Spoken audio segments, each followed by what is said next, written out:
Donc mon rôle au sein de Total, en tant que responsable de l'exploration, c'est avec tous mes collègues d'essayer d'avoir la meilleure image possible du sous-sol.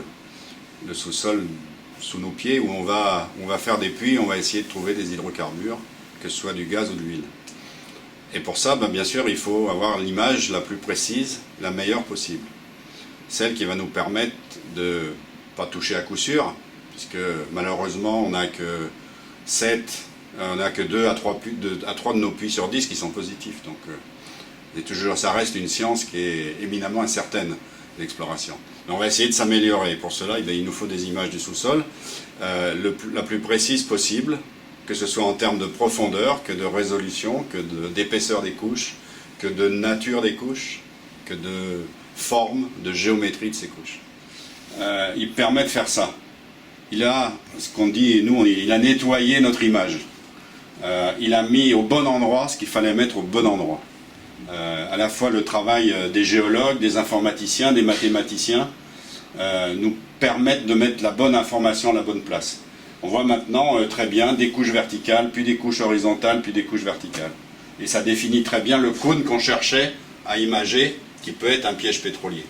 Le sel est parfaitement défini désormais. On va pouvoir probablement, et d'ailleurs on l'a fait, mettre un puits dans cette position pour essayer de voir si on peut trouver des hydrocarbures.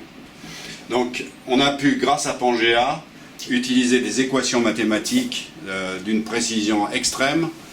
Avant, il fallait 3 ou 4 semaines pour faire tourner et avoir une image comme ça. Maintenant, il nous faut 3-4 heures, ou 3-4 jours. Donc c'est quelque chose de complètement différent qui nous permet, grâce à sa vitesse, d'avoir rapidement des bons modèles du sous-sol. On peut dire que dans le temps, il y a 10 ans, on s'arrêtait un peu faute de combattants parce qu'on en avait marre. Il y avait des traitements sismiques qui pouvaient durer des années. Bon, ça va pas, c'est pas un rythme industriel. Et puis on va pouvoir forer là aussi avec une grande précision, à la fois de profondeur, de nature de terrain, et même éventuellement de fluide. On va pouvoir dire à nos camarades foreurs qui vont faire ce puits ici, 3-4 000 mètres de profondeur, sous 2000 mètres d'eau, attention, vers 2500 mètres, vous pouvez rentrer dans une couche qui contient du gaz et du pétrole. C'est dangereux.